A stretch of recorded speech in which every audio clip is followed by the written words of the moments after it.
Cuando nosotros nos ponemos a leer la Biblia, diferentes personajes como que nos llaman la atención, ¿cierto? Podemos pensar en Abraham, que él era padre de la fe. ¡Wow! ¡Qué increíble! David, que era amigo de Dios. Esther, que era súper valiente. Pues hoy vamos a ver no solo una persona, sino una iglesia, la iglesia de Antioquía, de que era una iglesia que amaba a Dios. Una iglesia que para nosotros va a ser un buen ejemplo de lo que Dios quiere de nosotros. De que seamos una iglesia que no solo recibe el amor de Dios, sino que nosotros respondemos el amor de Dios. Ahorita tuvimos la oportunidad de responder en forma de cantar. Es una de las mejores formas de como iglesia. Todos podemos decir la misma cosa a la misma vez. Es la única forma que lo podemos hacer. Es por medio de música que Dios nos dio.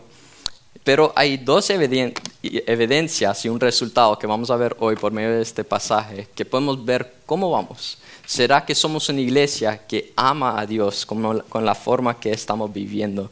Entonces vamos a ver las dos evidencias acerca de esta iglesia Antioquía.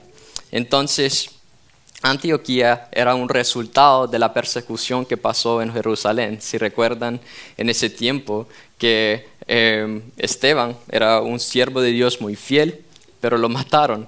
Y cuando lo mataron, empezó una persecución y sabemos que Saulo era parte de eso, ¿cierto? Tenía un parte muy grande en estar persiguiendo a los cristianos.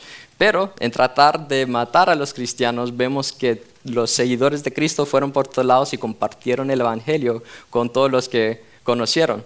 Una de las personas que recibieron a Cristo estaba en una isla que se llama en Chipre.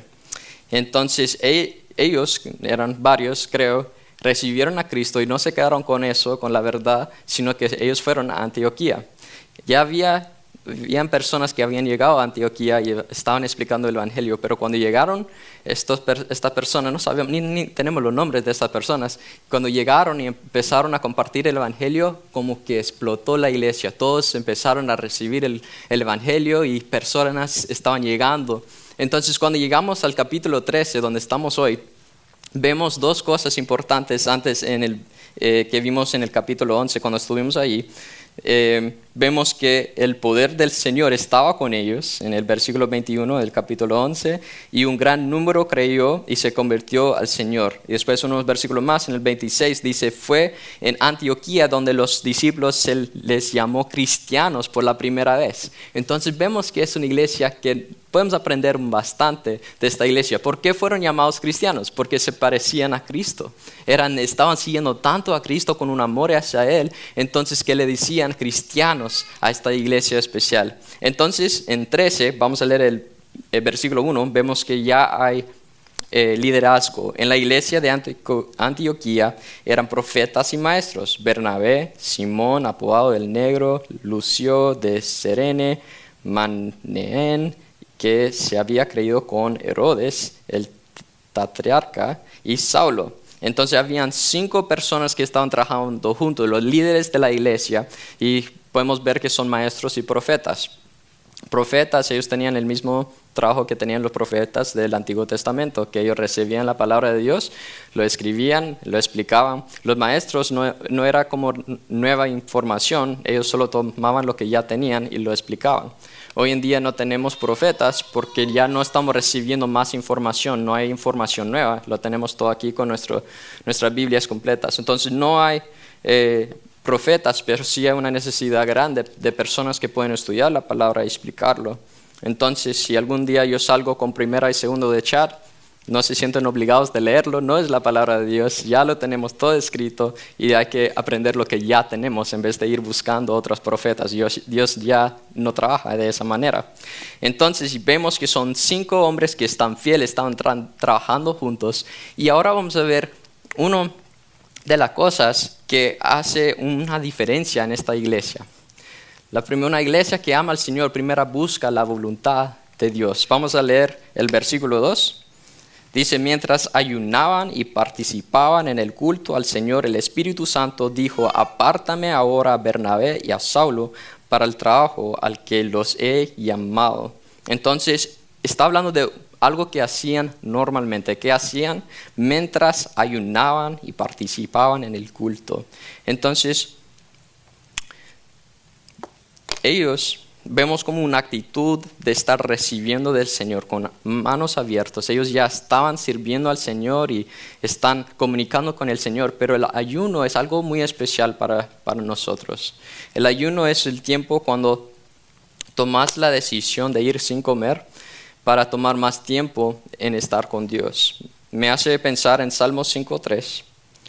Aquí lo pueden anotar, ahí no lo tengo en la pantalla, pero dice: por la mañana, Señor, escuchas mi clamor. Por la mañana te presento mis ruegos. Y después de esta parte, mira, dice: y quedo a la espera de tu respuesta.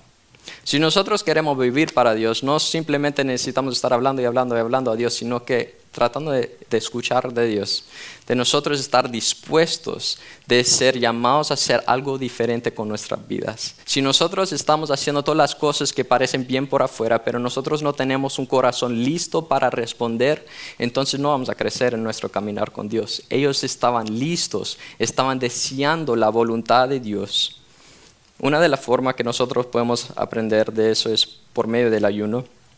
Al ayuno, alguna gente dice que van a tomar un descanso de medios sociales por un rato y eso es su ayuno. Y eso es bueno, o sea, no voy a criticar eso, todos necesitamos tener un descanso de las redes sociales de vez en cuando, pero la palabra ayuno en sí habla de una persona que va sin comer, es la palabra. Entonces la forma que ellos lo hacían, más que todo, era por tomar 24 horas, dejar de comer a las 6 p.m. y después comer otra vez después. Entonces, si yo iba a hacer un ayuno mañana, entonces yo dejaría de comer a las 6 p.m. hoy en la noche y después mañana, después de las 6, podría comer otra vez. ¿Y eso por qué me ayuda? Porque ahora tengo mucho más tiempo de lo que yo tenía antes. Algo que para nosotros es difícil, ¿cierto? Es conseguir más tiempo. Tal vez todos tenemos el deseo de acercarnos a Dios, escuchar, leer la Biblia más, pero es como que se nos va el tiempo así, cada día nos va rápido. Entonces, ¿cómo podemos aumentar el tiempo? No podemos, pero sí podemos cambiar ciertas cosas en nuestra vida, como no comer. Qué difícil, ¿cierto? Era un compromiso, era algo fuerte que ellos hacían para poder, ¿qué? Poder escuchar a Dios, poder leer la Biblia, poder orar, poder memorizar los versículos, tener tiempo con Dios, tiempo de mostrar su amor hacia Dios. Y eso hacían. Entonces, para hoy, sí, nosotros tal vez vemos el ayuno como algo muy, no sé, como religioso. Pero no bueno, algo muy importante es decir que es algo voluntario. Nadie te puede decir, obligado, tenés que dejar de comer por 24 horas. Es un regalo de Dios que Él nos da una forma de conectar con Él con una forma más especial, que nosotros podemos tomar el tiempo de recordar quién es Él y que Él ha provisto todo por nosotros. ¿Cómo es que ni podemos ir un día sin comer? Dios nos está cuidando. Entonces eso nos ayuda bastante si estás en una situación donde necesitas tomar una decisión grande o si simplemente sentís que no has avanzado en tu tiempo personal con Dios, si has sentido que has llegado a un tope, que ya no has avanzado en tu crecimiento del Señor. Entonces ahí eso te va a ayudar a poder tener más tiempo con Dios. Eso es lo que necesitamos, es más tiempo con Dios. Los discípulos de Jesús no ayunaban en el tiempo que Jesús estaba ahí. Entonces vinieron los discípulos de Juan el Bautista y dijeron: hey, ¿por qué no están haciendo eso? Todos lo estamos haciendo, los fariseos, nosotros, ¿por qué tus discípulos no lo hacen? Entonces en Mateo vemos que él dice que Jesús le dijo: ¿acaso pueden los que están de bodas tener luto entre tanto que el esposo está con ellos? Pero vendrá días cuando el esposo, hablando de Jesús mismo, les será quitado y entonces ayunarán. Ahorita no estamos con nuestro Señor Jesucristo, es tiempo de ayunar, es tiempo de tener ese tiempo con Dios. Entonces les animo que tal vez es tiempo de llevar tu proceso, tu caminar con Cristo al segundo nivel, por decirlo así. Pero algo interesante es que ellos lo hacían seguidamente. Ellos querían saber la voluntad de Dios. Entonces, algo que no podemos ignorar es que sí, es un método que Dios tiene para nosotros. Pero no solo es quedarnos en el tiempo de planes, sino que tenemos que participar. Dice ahí que tenían tiempo de servicio. Dice mientras ayunaban y que participaban en el culto al Señor. Entonces tenemos que buscar la voluntad de Dios, primero es dedicar tiempo al ayuno y también dedicar tiempo al servicio. Esas dos cosas nos ayudan a ser dependientes de nuestro Dios, de saber que nosotros no podemos de nosotros mismos. Cuando nosotros empezamos a servir a Dios, nos damos cuenta que necesitamos ayuda. Wow, hay tantas cosas que necesitamos hacer, necesitamos ayudar a esta persona. Yo no tengo la sabiduría, Señor, ayúdame. Cada vez que tratamos de involucrarnos en el servicio a Dios, en nuestro diario, caminar en el trabajo, en la iglesia, en la familia, vamos a ver que necesitamos la ayuda de Dios. Y lo que eso hace por medio del servicio es, primeramente, lo lleva a una relación real, recordando Santiago 1:22, ¿cierto? Que dice, no se contienen solo con escuchar las palabras, pues así se engañen ustedes mismos. Llévanla a la práctica. Entonces, si solo nos quedamos así, solo haciendo las cosas como hablando, es como en el negocio, si solo solo empezás a hablar, sí, que vamos a hacer esto y vamos a hacer esto, y vamos a tener planes y planes y planes, y nunca haces nada con eso. Así no avanzamos el reino de los cielos. Entonces necesitamos participar en lo que Dios tiene para nosotros. Ellos estaban buscando. Ellos aún no habían escuchado de Dios cuál era el próximo paso, pero ellos ya sabían lo suficiente para seguir sirviendo a Dios en ese momento. Eso es tan importante porque cada momento donde nosotros sentimos que estamos esperando por algo en nuestra vida es un tiempo de aprender, es un tiempo de estar aprendiendo de Dios. ¿Qué es lo que Dios quiere hacer en mi vida antes de que eso pase en mi vida? Necesito aprovechar más bien del tiempo de espera en vez de estar pensando, no, es que cuando yo llego a ese punto en mi vida voy a poder avanzar en mi tiempo con el Señor, o será algo así. No, para Dios no hay un desperdicio de tiempo. Él no está ahí como que se le olvidó decirnos qué era el próximo paso. Para Antioquía no era que Dios era lento en comunicar su plan. Entonces, ¿por qué esperó? ¿Por qué tuvieron que andar en ayuno y sirviendo al Señor antes de que recibieran la información al final del versículo? Porque en el proceso de espera, Dios empieza a trabajar en nuestro corazón. Porque mientras nosotros somos duros de corazón, si Dios nos da la información de un solo, lo más probable es que lo vamos a rechazar y no vamos a seguir en obediencia. Entonces lo que Dios hace es que por medio del ayuno, por medio del estudio de la palabra y estar escuchando, esperando a Dios, Dios va cambiando mi corazón para que cuando Dios me manda lo que yo tengo que hacer, mi vida va a ser listo, mi corazón va a ser listo para ser suave, para recibir el órdenes del Señor. Entonces nosotros tenemos que estar listos para no desperdiciar el tiempo de espera. Es tan importante que vemos el tiempo de espera como un entrenamiento para el futuro. Algo que me hace pensar en eso es pensando en los israelitas, ¿cierto?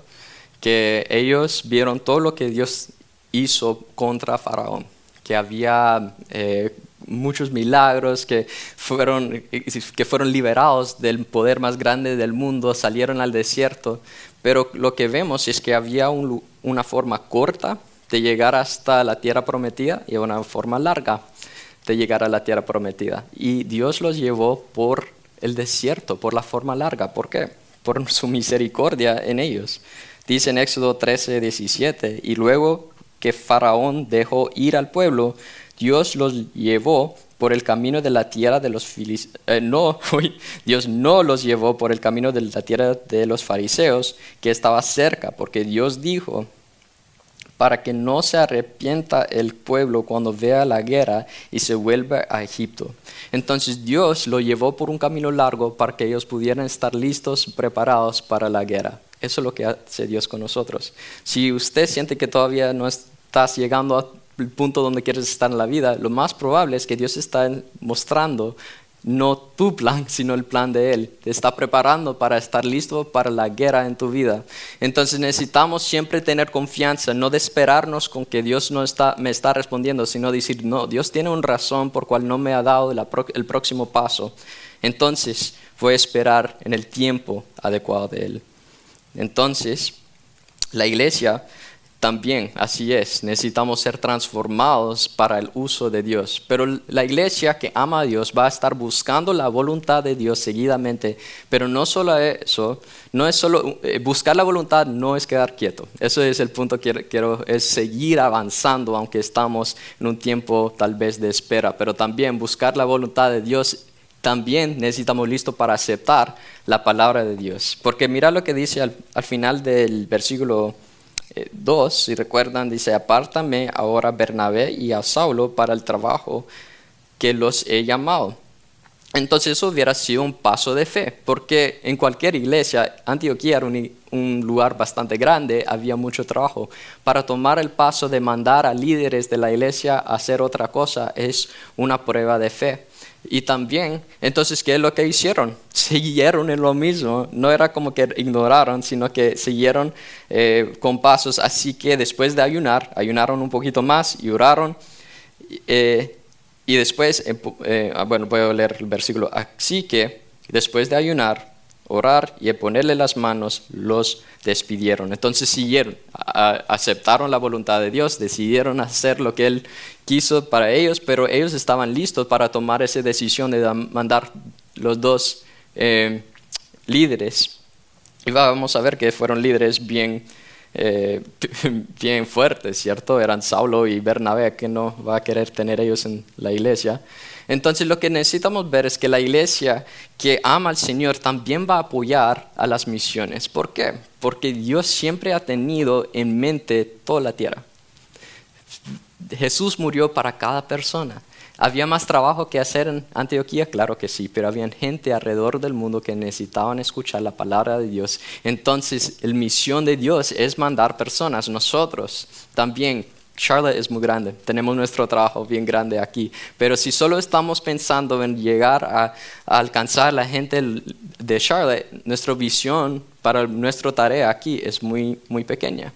Es demasiado pequeña. Dios quiere que nosotros seamos involucrados en las misiones. Queremos ser parte de eso porque nosotros queremos no hacer nuestra tarea, nuestra visión de que Dios quiere por nosotros, sino queremos ser involucrados en la misión de Dios. Y la misión de Dios es mucho más grande que la nuestra. La misión de Dios es para todo el mundo. Tenemos que apoyar las misiones. ¿Cómo crees que ellos tal vez apoyaron las misiones? Primero era por la oración. Pusieron manos en ellos. ¿Y eso qué significa? Ellos tenían más poder ellos necesitan un poquito más poder, entonces vamos a ponerle manos y vamos a orar para que ellos tengan todo el Espíritu. No, así no es. Entonces, ¿qué era el propósito de poner las manos? El Espíritu Santo ya había escogido a Saulo y a Bernabé. Eso ya fue hecho, ya tenían sus órdenes, ya iban a ir. Entonces, los líderes lo que hicieron era apoyar por mostrar públicamente que ellos apoyaban lo que ellos iban a hacer, que ellos aceptaban a ellos como seres humanos que iban a ir a servir al Señor. Entonces lo que la iglesia puede hacer con gente que está saliendo es la parte de animarlos, de mostrar que estamos con ellos, y también es la parte de confiar en la provisión de Dios. ¿Por qué? Mandar a gente es costoso, y para ellos también. Y va a ser lo mismo de mandar a gente en la iglesia. Iba a ser los primeros de apoyarlos económicamente. Entonces, lo que hemos llegado hasta ahora, el capítulo 13, el evangelismo no es nuevo. De llegar a los gentiles, esa parte tampoco es nuevo. Lo que es nuevo, lo que estamos viendo por la primera vez en toda la historia, es que Dios está usando a la iglesia como la forma de alcanzar a otros por las misiones. Es la primera vez que tenemos a la iglesia que es como el motor para las misiones. Entonces, ellos están dejando a la iglesia de Antioquía, pero la verdad es que todavía están conectados. Es como la iglesia que lo está mandando y ayudando económicamente. ¿Por qué? Porque ellos iban de un solo, y yo no sé, la Biblia no dice si ellos sabían exactamente a dónde iban a este punto, pero ahí probablemente ellos no sabían exactamente dónde iban. Era un paso grande de fe. Tenían tal vez su primer paso, era de salir de Antioquía, y fueron a Chipre. Entonces ustedes recuerdan, Chipre era el lugar donde habían llegado los hombres que habían recibido a Cristo a compartir el evangelio en Antioquía. Y Antioquía llegó a ser un lugar grandísimo para el Señor. Entonces lo que están haciendo, lo primero que hicieron era volver al lugar donde habían recibido la ayuda para ayudar a ellos. Entonces Saulo y Bernabé lo primero que hicieron era regresar a esa isla y empezaron a compartir el evangelio. Pero se dan cuenta, hay que viajar, hay que llegar, hay que seguir comiendo y todo eso. No iban a ayunar para toda la vida, eso es como solo 24 horas de vez en cuando. Entonces necesitaban comer, necesitaban esa ayuda. Entonces la iglesia en Antioquía tenía que ayudar con eso. Confiaban en que Dios iba a hacer su parte de ayudar a ellos, saber a dónde ir, cómo compartir. Y vamos a ver que es muy cierto eso. Entonces aquí tengo otro mapa para que puedan más o menos ver a dónde está todo eso en estos días. Ahí está Chipre. Entonces ahí fueron, con la ayuda de la iglesia y las misiones, por la primera vez de esa manera empezaron. Y gracias a Dios lo hicieron, porque nosotros somos parte del resultado de la obediencia de Antioquía, la obediencia de Saulo y Bernabé. Entonces, cuando nosotros aceptamos la palabra de Dios, eso nos lleva a una vida completamente diferente, una vida donde nosotros podemos participar en algo que vale la pena, no solo por aquí, pero vale la pena para la eternidad. Y cuando eso pasa, la iglesia que ama al Señor va a experimentar o experimenta el poder de Dios. ¿Por qué vamos a ver el poder de Dios? Porque ahora estamos en los planes de Dios. Vamos a poder ver lo que Dios siempre quiso hacer, pero ahora Él lo puede hacer porque dimos nuestro sí a Dios. Había un ejemplo que escuché esta semana de un pastor. Y él dijo, si te pones a imaginar que quizás ahí en el cielo, cuando llegas al cielo hay un montón de cajas por todos lados. Y llegas y te pones a preguntar a un ángel ahí, ¿por qué hay tantas cajas? Y después te das cuenta que una de las cajas tiene tu nombre. Y el ángel, sí, está bien, puedes ir a buscar tu caja. Y ves, ahí adentro de la caja, el ángel te le explica, todo lo que está en la caja son las oportunidades que Dios tenía para usted, pero no los recibiste porque nunca dijiste que sí. Nunca diste tu sí a Dios, entonces Dios no te usó en esa manera. Dios es Dios, Él nos puede ayudar obligatoriamente, pero no lo hace porque Dios nos ama. Así trabaja Dios. Cuando nosotros oramos a Él, cuando pedimos que Él nos transforma el corazón, vamos a poder ser usados por Dios, porque ahora no es ser obligado a servir, sino que vamos a desear servir a Dios. Es el cambio. Nuestra motivación es amor, no la obligación. Nuestra motivación es mostrar al mundo que hay un Dios, no para ganar puntos en el cielo. Entonces eso no va a pasar de un día al otro. Necesitamos que Dios va cambiando nuestro corazón. Entonces, cuando eso pasa, cuando vemos que estamos parte del plan de Dios, entonces Dios se va a encargar de la dirección. Vamos a ver el versículo 4. El versículo 4 dice, Bernabé y Saulo, enviados por ¿quién? ¿La iglesia de Antioquía? No. ¿Por quién? El Espíritu Santo. Bajaron a Lucia y de ahí navegaron a Chipre. Y al llegar a Salamina, predicaron la palabra de Dios en las sinagogas de los judíos. Tenían también a Juan como ayudante. Entonces ya tenían una estrategia. En vez de solo ir a hablar a cualquier persona, tenían lugar donde fueron, la sinagoga. Allí ya estaban compartiendo la palabra de Dios, pero no tenían la verdad sobre Jesús. Entonces había una puerta abierta. Fueron a la puerta abierta y empezaron a hablar con los judíos primeramente. Y eso fue algo que hicieron muchas veces. Vamos a ver mientras seguimos estudiando Hechos, que eso es algo que hacen seguidamente. Entonces tienen la dirección de Dios, tienen la puerta abierta, pero también vemos que cuando confiamos en Dios, Él ya está trabajando en los lugares donde Él nos va a mandar.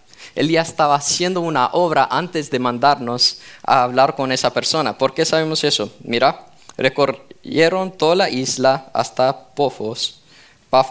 Allí se encontraron con un hechicero, un falso profeta judío llamado Bar Jesús, que estaba con el gobierno Sergio Paulo. Entonces, el gobernador, sobre todo un hombre con bastante de influencia, también vemos en el 7 que era un hombre de inteligencia, mandó a llamar a Bernabé y a Saulo. Eso Eso no lo pudo hacer Saulo y Bernabé. Solo hay uno que puede abrir esa puerta y es Dios. Eso es lo que hace Dios con cada uno de nosotros. Es que cuando nosotros vamos a hablar con una persona, no tenemos que tener tanto miedo porque lo más probable es que Dios ya va trabajando en el corazón de esa persona. Entonces cuando yo acepto la misión de Dios, entonces yo también acepto que Dios va conmigo. Dios me da la dirección. Dios se encarga de la dirección. Y también Dios me da la valentía, porque ahora vamos a ver que hay un conflicto. De un solo acaban de empezar siendo misioneros y ya hay un conflicto. ¿Con quién? Con Bar Jesús. Aquí tenemos el otro nombre de Bar Jesús en el versículo 8, pero Elimas, el hechicero, que es lo que significa su nombre, se les oponía y procurara, lo vamos a dejar atrás, apartar de la fe y al gobernador. Entonces Pablo, lleno del Espíritu Santo, clavó los ojos, es decir, mirar fijamente en él, en Elimas, y dijo: hijo del diablo. Bar Jesús se llama hijo del Salvador, y él dijo la verdad, no es hijo del Salvador, hijo del diablo. Y dijo: y enemigo de toda justicia, lleno de todo tipo de engaño y de fraude, nunca dejarás de torcer los caminos rectos del Señor. Ahora la mano de Dios está contra ti, vas a quedarte ciego por un tiempo, no podrás ver la luz del sol. Para decir todo eso, te voy a explicar algo que es importante. Bar Jesús no era como cualquier loco que andaba por ahí, él era el que ayudaba al gobernador tomar decisiones, era alguien de importancia, entonces él está hablando bien fuerte con esta persona que tiene poder para hacer daño a Saulo y Bernabé. ¿Quién dio valentía a Saulo para hablar así? Fue el Espíritu Santo. Vemos ahí en la palabra de Dios, fue lleno del Espíritu Santo. Y eso es lo que hace Dios con nosotros. Cuando empezamos a hablar la palabra con otras personas, que Dios nos da la valentía y nos ayuda a hacer lo que Él quiere que nosotros hagamos. Entonces, Pablo estaba listo y él pudo hablar. Entonces lo que pasó fue exactamente lo que Pablo dijo iba a pasar. El versículo sigue diciendo: al instante cayeron sobre él sombra y oscuridad, y comenzó a buscar a tiendas a alguien que lo llevara de la mano. Al ver lo que sucedió, el gobernador, ¿qué pasó? Él creyó, maravillado no solo de lo que había pasado, pero de la enseñanza acerca del Señor. Entonces Dios se encarga de la dirección, Dios nos da la valentía y Dios también hace la transformación, no solo en nosotros, no solo para que nuestro corazón sea cambiado para estar parte del plan de Dios, pero ya cuando vemos que Dios está cambiando y transformando a las personas con quienes estamos hablando, eso nos va a ayudar a ser parte de lo que Dios quiere para nosotros. Entonces vemos que Dios, cuando Él trabaja en nosotros, también nos deja la oportunidad de ver su poder, de ver cómo Él va transformando vida por vida, familia por familia. Y esta iglesia puede ver eso también, si nosotros nos unimos, así como hizo la iglesia de Antioquía, que nosotros nos pusimos de acuerdo de estudiar la palabra de Dios, de invitar a Dios a ser parte de nuestros planes, más bien de cambiar nuestros planes e invitarnos a ser parte del plan de Él, ¿no es cierto? Eso es lo que Dios quiere para nosotros, y cuando nosotros nos ponemos de acuerdo con Dios, ahí vamos a ver el poder de Dios en nuestras familias, en nuestro trabajo, ¿no? Nosotros vamos a poder ver a gente ser cambiados por la eternidad. Cuando nosotros cambiamos nuestros planes, que es mucho más centrado en nosotros, a planes que Dios tiene para el mundo, ahí sí vamos a ver la transformación que Dios quiere para nosotros. La iglesia de Antioquía fue reconocida como una iglesia que ama al Señor. ¿Cómo queremos ser reconocidos aquí? La iglesia Impacto Charlotte, como amable. Eso sería bueno. Como estudiosa, qué bien. Como una iglesia servicial, también, qué bien. Pero lo más importante es que seamos reconocidos como una iglesia que ama al Señor, porque solo así vamos a poder ver resultados, que vamos a poder ver a gente conocer a Dios y poder tener la vida eterna, que es nuestro trabajo más esencial aquí. Entonces nosotros tenemos que orar ahorita mismo, que Dios nos use a ser parte de ese plan maravilloso que Dios tiene para nosotros.